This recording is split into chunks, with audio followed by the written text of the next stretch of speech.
A gente vai continuar a nossa série intitulada Tu Porém. E para quem não estava aqui na primeira e na segunda mensagem, já está disponível no YouTube para você acompanhar lá. É uma série que a gente está falando sobre conselhos de Paulo ao seu filho na fé, Timóteo. E Paulo está aconselhando e direcionando Timóteo a viver uma vida diferente da vida comum, diferente da vida que todo mundo vive.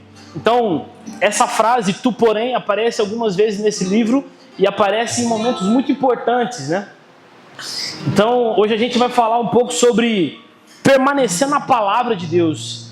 Certo momento, Paulo está ensinando Timóteo, aconselhando Timóteo, e aí de repente ele fala assim: Timóteo, existem algumas pessoas que estão se desviando da palavra de Deus. No capítulo 4, se eu não me engano, ele vai falar que essas pessoas elas vão chamar para si pregadores e mestres das quais elas mesmas querem ouvir, que falam aquilo que elas querem ouvir. Só que aí Paulo fala assim: mas você, Timóteo, tu porém permanece na palavra de Deus, permanece fiel às Escrituras. E hoje eu queria discorrer com você um pouquinho do porquê que Paulo pede para Timóteo permanecer na palavra de Deus. E esse texto, né, o capítulo 3, é um capítulo que nos vai nos instigar, nos apontar, nos aconselhar a nos manter e a crer que a palavra de Deus é a única fonte da verdade.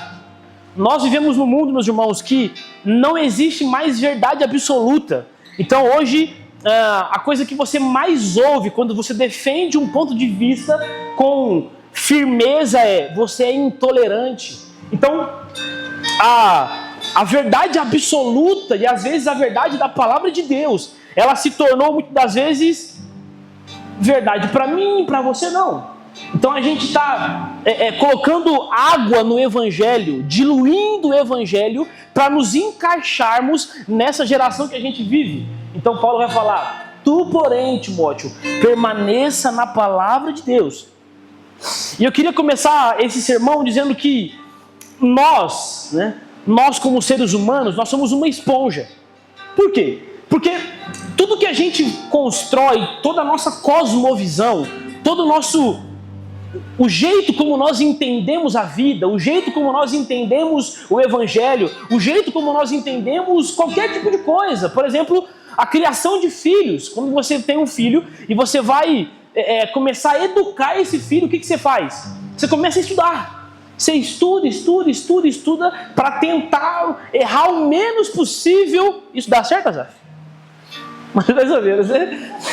Mas você tenta tomar para si o máximo de matéria possível para você educar o seu filho. Ou então, esse ano, né? Nós estamos no ano de eleição.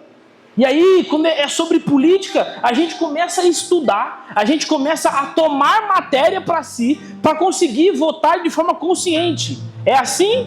Ou deveria ser, pelo menos.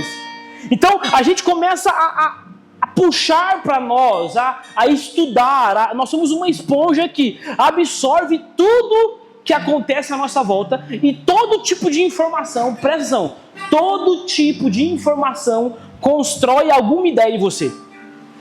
Então, provavelmente, se você... eu ia dar um exemplo de política, mas eu vou pular esse.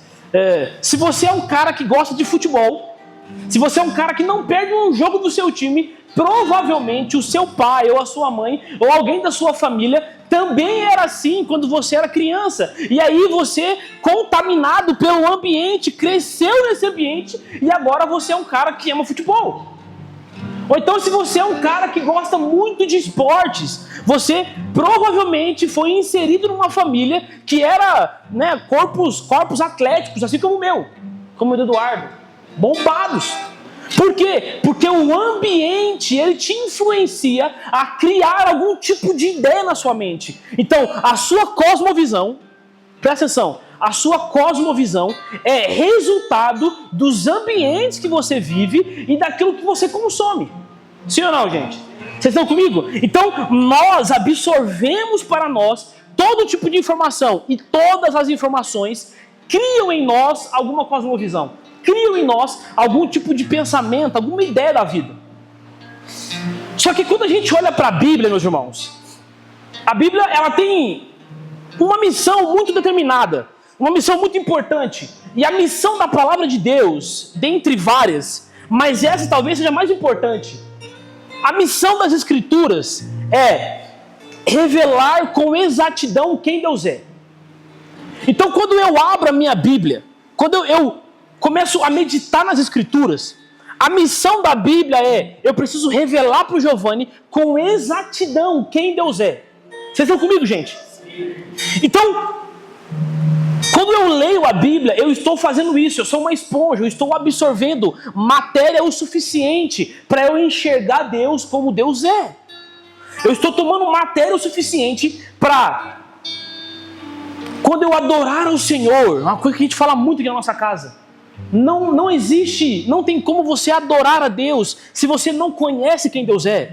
Por quê? Porque a Bíblia, ela te garante, ela é a fonte mais segura e a única, na verdade, que vai te revelar com exatidão quem Deus é. Então, provavelmente, quando a pessoa tem algum tipo de distúrbio em relação à revelação de Deus, ela não leu a Bíblia dela. Ela não debruçou nas Escrituras. Ela não se colocou em... Eu vou dar um exemplo. Como que eu aprendo mais de Deus, Giovanni? Ficando na minha casa vendo, sei lá, futebol ou vindo para ECC? Vindo para ECC. E eu sei que talvez parece um sermão chato, né? Começou tipo, vai encher o saco já, vai vir ECC. Mas isso eu estou tomando matéria, eu estou tomando conhecimento para eu saber quem Deus é de fato. E aí, uma coisa importante é, sempre quando eu vou descrever Deus, ou então quando eu tenho uma revelação de Deus, ou então quando alguém me pede assim, mano, descreve quem Deus é. E essa minha descrição não parte da Bíblia. A Bíblia não é a fonte. Gente, tá dando para entender ou tá confuso? Tá de boa? Então, quando eu estou descrevendo quem Deus é, nos meus pensamentos, no meu coração, essa revelação que eu tenho de Deus, se eu não aprendi da Bíblia, o que eu tenho não é a imagem exata de quem Deus é. É uma caricatura engraçada de quem Deus é. Quando eu leio a Bíblia me revela com exatidão quem Deus é. Quando eu começo a me relacionar com o Senhor, tendo como fonte outras coisas que não é a Bíblia, eu estou construindo uma caricatura de Deus. E aí, Giovanni, qual que é o problema disso? Por que eu não posso, então, ter uma caricatura do Senhor? A palavra caricatura, olha que engraçado. Trágico, na verdade, não é engraçado não. Caricatura é um retrato exagerado das características de alguém. Então, quando eu começo a enxergar a Deus como uma caricatura, eu começo a maximizar aquilo que eu acho interessante em Deus. Então, se você pega a caricatura, eu vou falar que o Lê, que não vai ficar magoado comigo. Se eu falar assim para um desenhista, mano, faz uma caricatura do Lê, ele vai pegar as partes do rosto do Leandro que são mais avantajadas, né? A gente sabe o que ele está falando aqui. E aí, no desenho, vai aparecer o Leandro com o nariz desse tamanho. Não que não seja já. Desse tamanho. Por quê? Porque é comum da caricatura exagerar naquilo que eu gosto, naquilo que eu vejo, naquilo que mais me chama atenção. Só que também eu minimizo aquilo que menos me chama atenção. Então, quando eu estou olhando para Deus, sem ter a revelação de quem Deus é através das Escrituras, eu estou fazendo uma caricatura de Deus. Então, eu começo a maximizar aquilo que me chama atenção. Então, cara, eu amo o aspecto do amor de Deus. E aí eu começo a pintar uma caricatura. E aí o amor de Deus se torna grande. Só que eu não gosto tanto assim do juízo de Deus. Eu não gosto assim da santificação que Deus propõe para mim. Então, eu minimizo isso. E aí nós estamos pintando uma caricatura de quem Deus é e não quem Ele é de fato. Meu Deus. Vocês estão comigo, gente? Sim, vamos lá. Estou empolgado hoje. Vai ser bom. Então, o Espírito Santo não nos propõe, a Bíblia não nos propõe enxergar Deus como nós pensamos que Deus é. A Bíblia nos propõe nos debruçarmos nas Escrituras e nos deixarmos ser ensinados por elas para aprender de fato quem Deus é, na sua exatidão, na sua essência. E aí,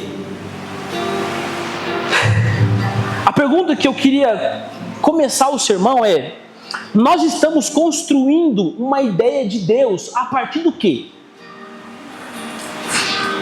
Talvez, meus irmãos, tem gente aqui que tem só de tempo de igreja o que eu tenho de idade. Ou seja, você é velho, tô brincando. Mas talvez você está há 30 anos na igreja, talvez há 10 anos, talvez há 1 ano. E a pergunta é: tudo que você sabe do Senhor, tudo que foi te revelado, tudo que você diz conhecer do Espírito Santo de Deus, você chegou a essa revelação a partir do quê?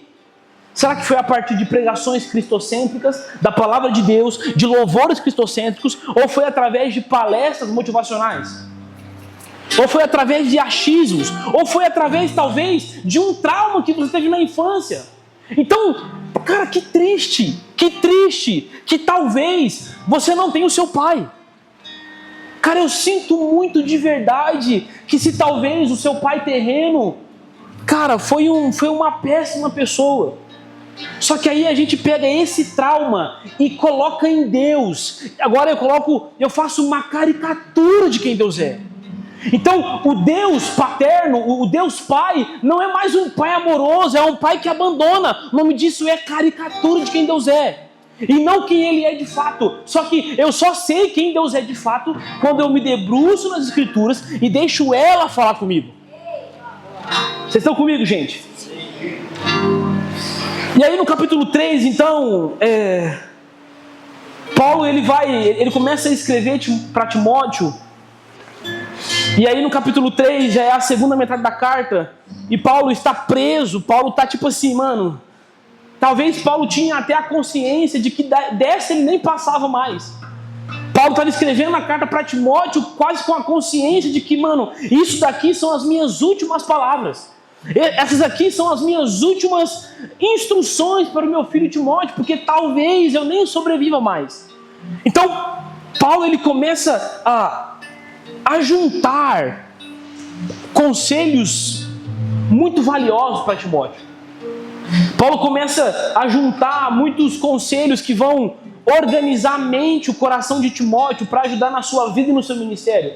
E eu já disse aqui algumas vezes que sempre quando a gente fala de últimas palavras, né, alguém vai escrever as suas últimas palavras. Com certeza são as coisas mais importantes que alguém poderia dizer. Então se eu falo assim, Evelyn, você vai ter que escrever uma carta e vai ser as suas últimas palavras. Com toda certeza que ela vai reunir do fundo do coração dela conselhos para as filhas, cartas para os seus pais, talvez uma carta para a igreja. Por quê? Porque, cara, eu vou dedicar com amor e carinho as minhas últimas palavras. E é isso que Paulo está fazendo aqui para Timóteo. E aí, você abriu comigo aí? Abriu comigo não, né? Abriu sozinho, que eu não abri.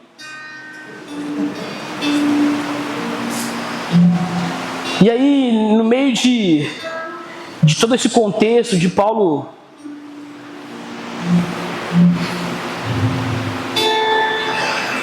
reunindo o que é mais importante para falar para o seu filho, Paulo ele vai falar uma coisa. Gente, presta atenção.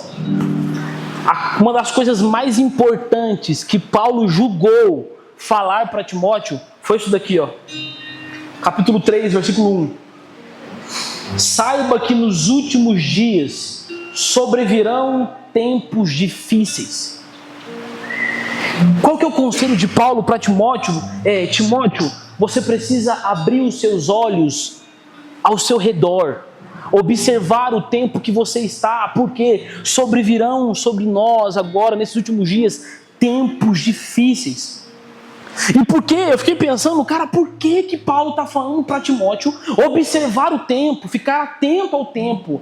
Porque Paulo, ele sabia que aqueles que viviam aquém do seu tempo, ou seja, aqueles que não se importavam muito com o que estava acontecendo com o seu tempo, tinha o perigo de cair nos mesmos erros e nos mesmos pecados que estavam acontecendo no seu tempo, no meio do seu povo.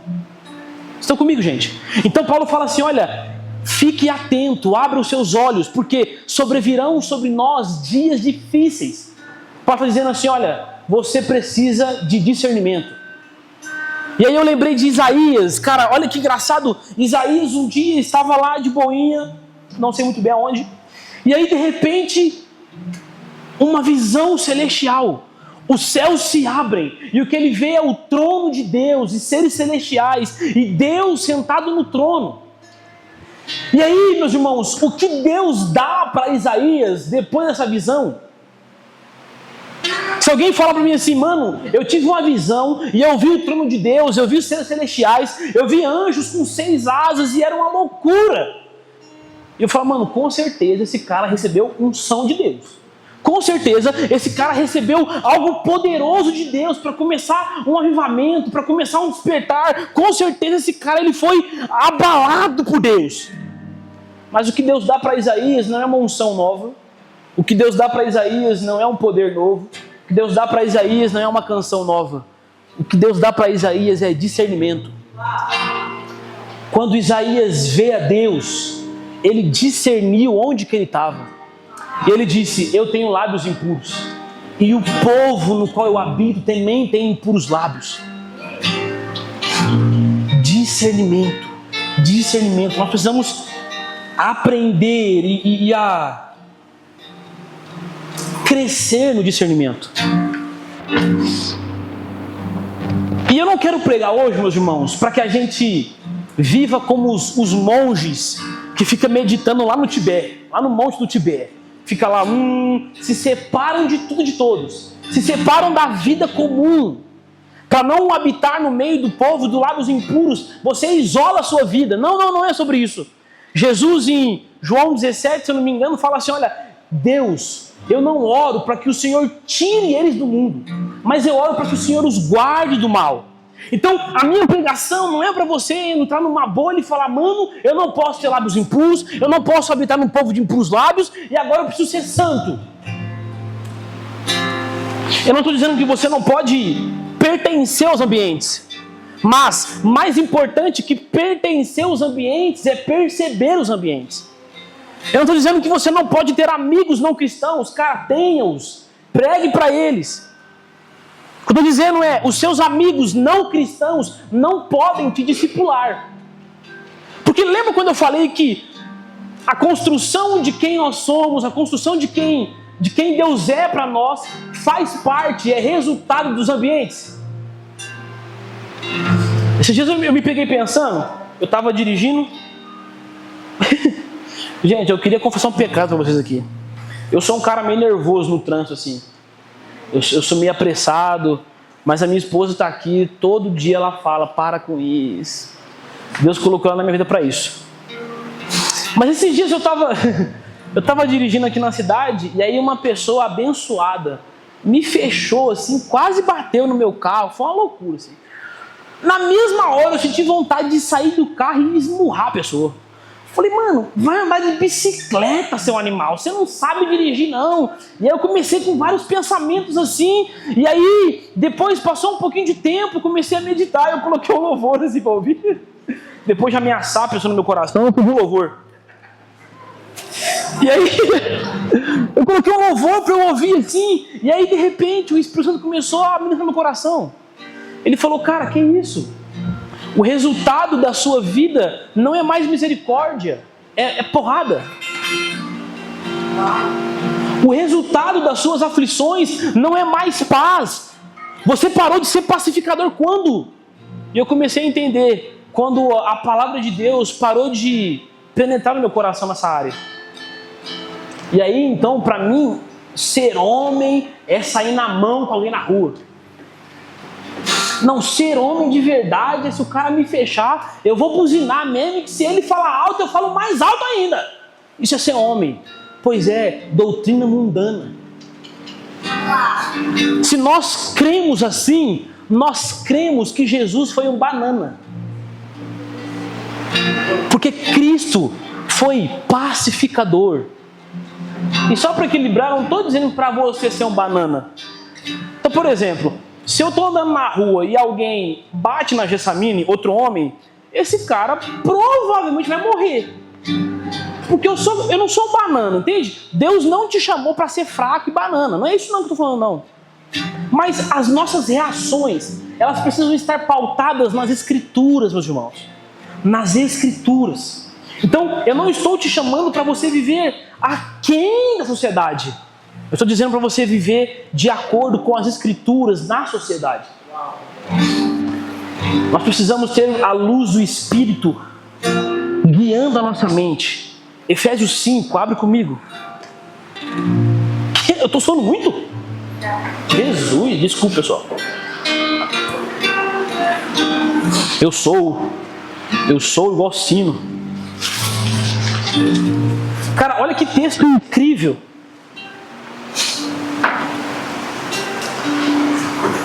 Efésios capítulo 5, versículo 8. A gente vai até o 10. Porque antes vocês eram trevas, mas agora são luz no Senhor. Vivam como filhos da luz. Versículo 9. Presta atenção nisso aqui, gente. Pois o fruto da luz consiste em toda bondade, justiça e verdade.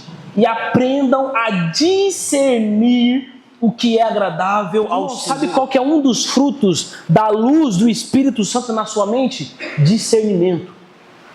Discernimento. Nós precisamos aprender a discernir a nossa vida, a discernir a nossa igreja, a discernir o nosso ambiente. Porque o fruto do Espírito, o que isso quer dizer? Uma mente espiritual dá frutos. E um desses frutos é discernimento. Discernimento. Então Paulo, ele está dizendo, Timóteo, você precisa discernir que os tempos são difíceis, discernir que nós vamos entrar em tempos agora muito maus.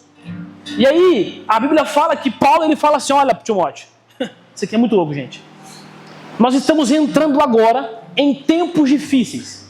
Só que o mais curioso disso é que Paulo não está falando sobre guerras, Paulo não está falando sobre pragas, Paulo não está falando sobre um tempo de terremotos e de furacão e de vulcão, de desastres naturais. Não. Paulo está falando sobre caráter. Então quando Paulo diz assim, olha, nós vamos entrar em tempos difíceis, Paulo começa a descrever um tipo de pessoa, um tipo de gente. E aí Paulo vai falar sobre, deixa eu achar, amantes do dinheiro, soberbos, presunçosos. Isso aqui é a lista de Timóteo 3.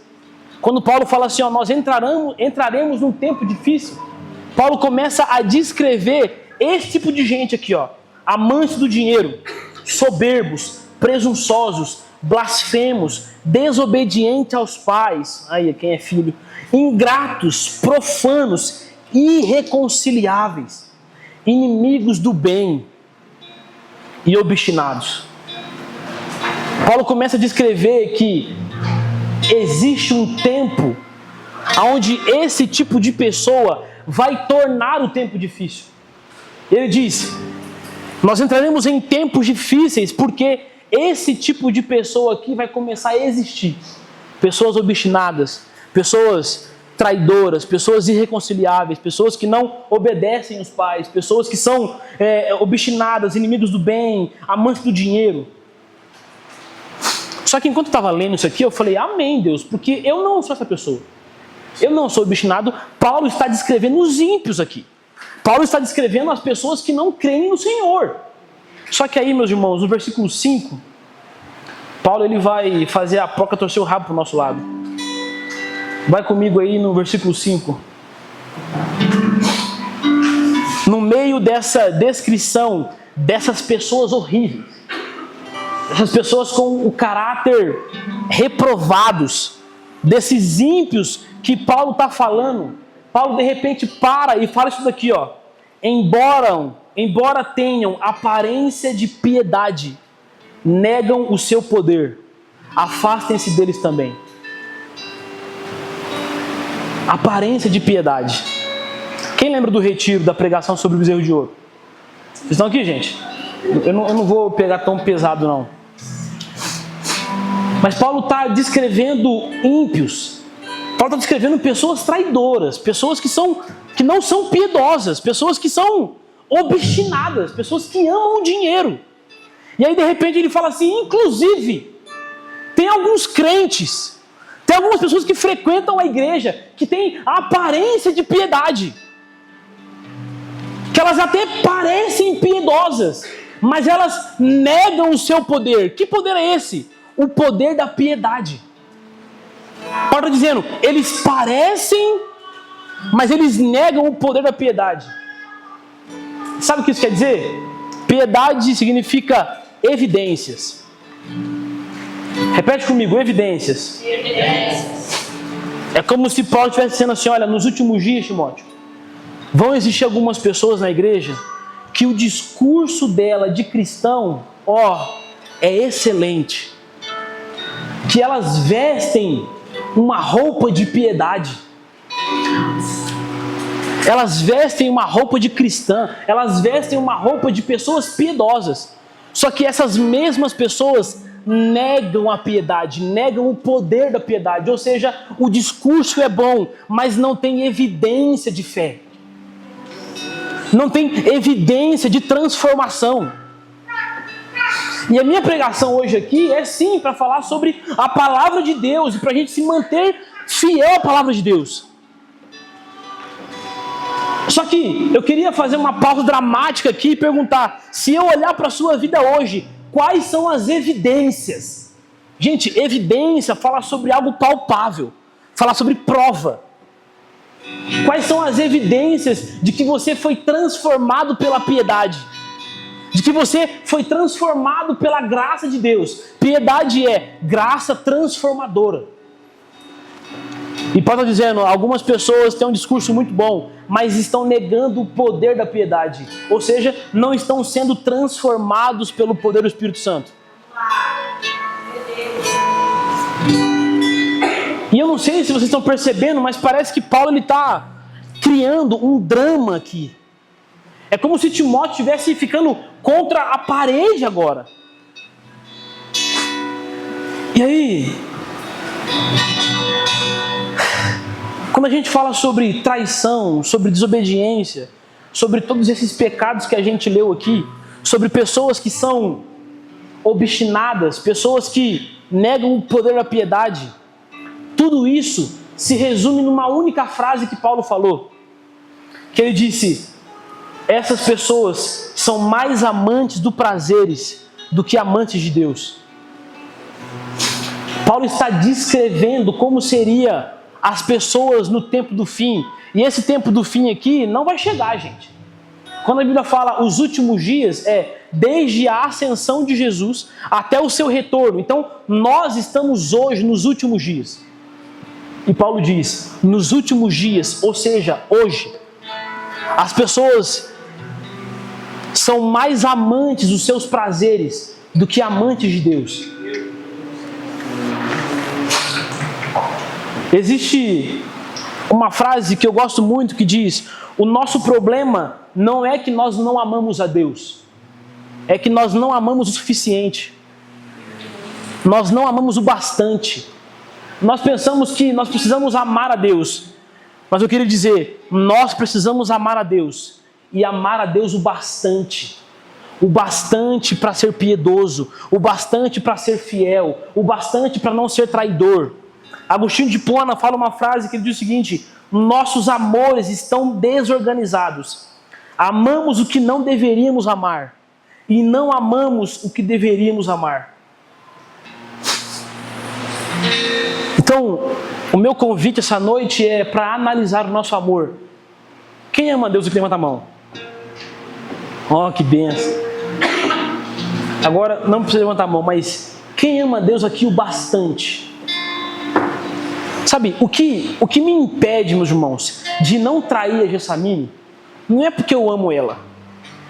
É porque eu amo ela o bastante para não trair ela. Se você apenas ama o Senhor, isso não é o bastante. Isso não é o suficiente. Paulo está dizendo para Timóteo, você precisa ser amante de Deus. Você precisa amar a Deus o bastante para não se tornar como esses homens. Vocês estão comigo, gente? No versículo 7, Paulo ele vai fazer uma afirmação que é impressionante. Pode colocar para mim, versículo 7?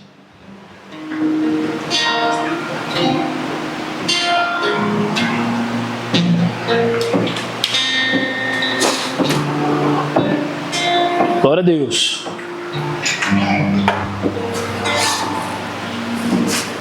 Olha o que Paulo diz.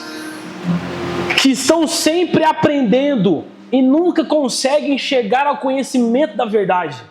Mais uma vez, que sempre estão aprendendo e nunca conseguem chegar ao conhecimento da verdade. Paulo está descrevendo um tipo de gente que é tão imoral, que é tão amante de si mesmos, que eles sempre estão aprendendo algo novo. Mas eles nunca conseguem chegar ao conhecimento da verdade. E meus irmãos, vamos ser sinceros, nós somos uma geração que talvez tem mais facilidade em aprendizado. Nós somos uma geração que tem mais acesso a qualquer tipo de conteúdo, qualquer tipo de ensino. Se você jogar na internet, no chat GPT, em qualquer lugar, você consegue montar um foguete hoje. Porque o acesso às informações chegou a nós e isso é muito bom. Então nós temos muito conhecimento. Nós falamos sobre fé, falamos sobre razão, nós falamos sobre sociologia, nós falamos sobre política, nós falamos sobre geopolítica, nós falamos sobre um tanto de coisa. E parece que todo mundo é muito expert em alguma coisa. Mas ao mesmo tempo que nós somos uma geração que tem muita informação, eu tenho a sensação que nós também somos uma geração que não é profunda em nada. Parece que a gente fala sobre tudo, mas não entende de nada. Parece que nós estamos vivendo numa pré-prova, onde você estuda para responder um questionário, mas você não tem profundidade em nada. Paulo está dizendo, eles sempre estão aprendendo, mas nunca conseguem chegar ao conhecimento da verdade. Por quê? Porque existe apenas uma única fonte, aonde a verdade é a verdade, aonde nós podemos acessar o conhecimento da verdade. Existe uma grande diferença entre ter conhecimento e ter conhecimento da verdade. E Paulo ele está levando Timóteo para esse lugar. É como se Paulo fosse um pastor de ovelhas. E aí ele começa, olha, as pessoas são amantes de si mesmo, Timóteo. E aí Timóteo talvez pensou, não, mas eu estou aprendendo sobre outras coisas. Aí Paulo fala, Timóteo, as pessoas estão sempre aprendendo, mas nunca chegam à verdade do conhecimento, Timóteo. É como se Paulo estivesse empurrando Timóteo para uma coisa que ele vai falar daqui a pouco.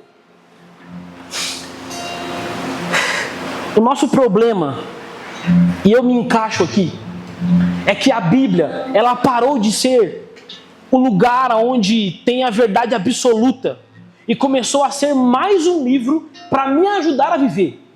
Então, se eu quero prosperar no meu trabalho, eu leio Mentes Milionárias, aí eu leio Pai Rico, Pai Pobre, e eu leio a Bíblia. Por quê? A Bíblia não é mais o livro da verdade absoluta, é o livro que me auxilia a viver bem. Vocês estão comigo, gente? Quando a Bíblia ela sai da centralidade do Evangelho, a gente usa a Bíblia para chegar em algum lugar. Mas Paulo está dizendo, Timóteo, tu, porém, não vai usar a Bíblia como uma escada. Timóteo, tu, porém, precisa permanecer fiel a toda a verdade, fiel a toda a Escritura.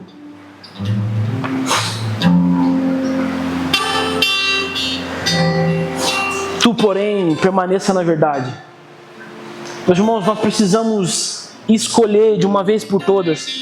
Vai comigo no versículo 9.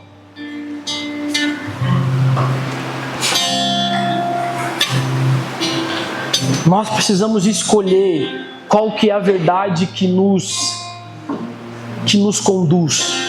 Qual que é a verdade que conduz o meu casamento? Qual que é a verdade que conduz a minha devoção?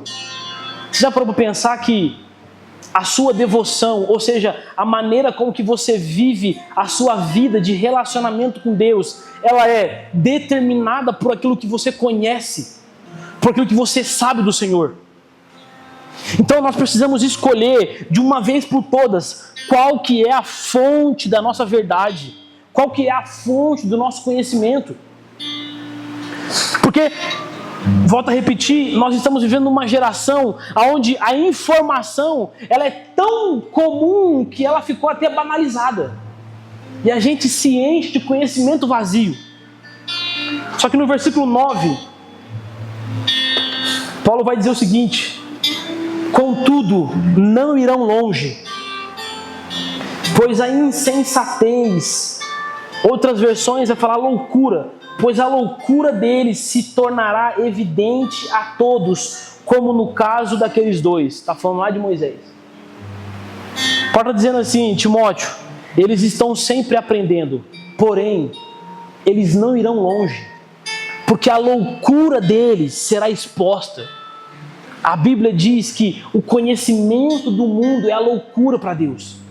A sabedoria do mundo é loucura para o Senhor.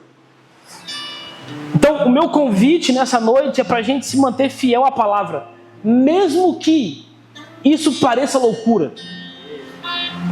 Mesmo que isso pareça, às vezes, você ficando para trás. Existe um texto em Coríntios que Paulo fala assim: meus filhinhos, vocês precisam aprender a tomar prejuízo. Calma aí, Paulo. Como assim? Tomar prejuízo? Mas e a justiça? E aí parece que Paulo deixa ecoar a voz: eles clamam por justiça, tu, porém, aprendam a tomar prejuízo. Tu, porém. Meus irmãos, que essas palavras caiam nos nossos corações. A loucura daqueles homens, a sabedoria daqueles homens começou a se tornar loucura para o mundo. E Paulo quase que profetiza: eles não irão longe. Eles vão falhar, porque o conhecimento que eles acumulam é loucura para Deus. Então até agora Paulo só está acabando com Timóteo. Parece que aonde Timóteo está inserido não tem ninguém que presta. Parece que onde Timóteo está inserido não tem ninguém que vai se salvar. Só que no versículo 10 e 11, Paulo ele vai dar uma esperança para Timóteo. Ele vai dizer assim: Timóteo, olhe para mim. E aí nos 2 versículos, Paulo ele vai falar para Timóteo de todas as aflições e angústias que ele sofreu. Ele vai falar: olha, eu fui perseguido, eu fui chicoteado, eu estou preso inclusive. Mas olhe para mim. Por quê? Porque Deus me livrou de todas as aflições. E meus irmãos, quando eu li isso, eu fiquei em choque. E eu vou te contar o porquê. Quando eu li que Paulo falou que Deus livrou ele de todas as aflições, eu falei: mentira. Cara, é mentira. Porque inclusive agora, Paulo, enquanto você escreve isso, você está preso. Você foi chicoteado, Paulo. As pessoas te apedrejavam, cuspiam em você. Você não era bem recebido em lugar nenhum. Está aí pela 3ª ou 4ª vez preso. Paulo, você vai morrer. Como é que você está falando que Deus te livrou das aflições? Mas eu entendi que para a gente, Deus nos livrar das aflições é nós não passarmos por ela. Mas para Paulo, Deus livrá-lo das aflições é: eu passei por aflições, mas mesmo assim permaneci fiel à palavra. Deus me livrou das aflições. Deus me livrou de eu não permanecer fiel à palavra de Deus. Então para nós, livramento é não sofrer. Para Paulo, livramento é: vai sofrer e vai permanecer fiel. Por quê? Tu, porém, vai permanecer fiel à palavra, mesmo mediante as chicotadas, mesmo mediante as aflições. Tu, porém. E aí, Paulo, ele está se colocando agora no lugar de, cara, olha para mim, porque eu, antes de falar tu, porém, permaneça, eu estou dizendo, eu, porém, permaneci. Então Paulo está trazendo esperança para Timóteo, fala, olha para mim que você vai se dar bem. Só que a próxima frase de Paulo parece já que é pisando na cabeça do coitado de novo. Paulo fala assim, ó, todos os que desejam viver piedosamente serão perseguidos. Todos aqueles que desejam. Vamos lá, fundamento de evangelho. Você só é crente se você desejar. E nós não acreditamos que existe o crente radical e o crente que é de boa. Não, o evangelho é radical. O evangelho exige de nós tudo. Sabe uma mentira que te contaram? Que o evangelho é de graça. Não, a salvação é gratuita. O reino de Deus, a devoção, a visão celestial, o conhecer a Deus, custa tudo. Tudo. Custa inclusive, quando alguém me fechar no trânsito, eu calar minha boca e orar pela pessoa. Custa tudo, tudo. Tudo que eu sou, tudo que eu tenho. Ó, Eli Soares, tudo que eu sou. Nos custa tudo, porque o evangelho, ele é radicalmente radical. E aí Paulo fala assim, todos aqueles que desejam. Então você pode não desejar. Todos aqueles que desejam viver piedosamente, ou seja, viver de maneira que o evangelho transforma a minha vida, todos esses serão perseguidos. Paulo não está dando uma sugestão, ou tipo assim, talvez, não. Se você vive piedosamente, você será perseguido. Você sofrerá aflições. Paulo não só aqui em Timóteo, mas como em outras cartas, tem o sofrimento e as aflições como o selo de qualidade do cristão. Como nós vemos que um cristão ele é qualificado, ele é bom, se ele passa por aflições. Por quê? Porque isso é a determinação de que ele está vivendo piedosamente. Talvez eu vou falar uma coisa aqui que vai te assustar. Meus irmãos, nós precisamos ter alegria no sofrimento. Quem se alegra quando sofre está encontrando o caminho da piedade. E talvez um dia a gente vai poder dizer, eu passei por muitas aflições, mas Deus me livrou de todas elas. Porque mesmo sendo pisado, eu permaneci na palavra. Eu, porém, permaneci na palavra. E aí Paulo então ele está conduzindo Timóteo para esse lugar de Timóteo. Primeira coisa, você precisa discernir o seu tempo, para que você não caia nos buracos que a sua geração está caindo. Meus irmãos, a gente já parou para perceber que todos, eu vou repetir, todos os males que a geração mundana cai, nós caímos também? Vou falar de um aqui, não se ofenda comigo. Depressão e ansiedade. Talvez, e só talvez, nem estudo para isso, mas nós somos a geração mais ansiosa e mais depressiva de todos os tempos. Paulo está dizendo, Timóteo, você precisa observar e ter o discernimento do que está acontecendo ao seu redor, para que você, assim como Isaías, não caia no mesmo buraco que a geração está caindo. E depois ele fala, Timóteo, as pessoas são más, as pessoas são ruins. E por conta disso, os tempos serão difíceis. Inclusive os crentes que não são tão crentes assim, se afasta deles. Só que Paulo, olha para mim, porque eu permaneci no Senhor mesmo nesse tempo.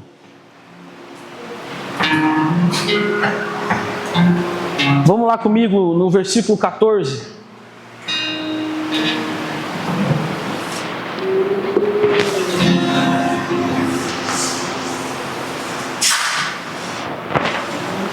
Me presta um celular, que meu celular descarregou, pessoal. Que isso, hein? Que isso, hein?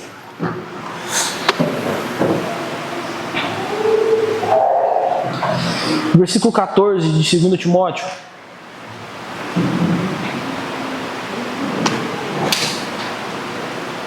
Vai intercedendo aí, gente. O senhor da Gissaminho quer abrir.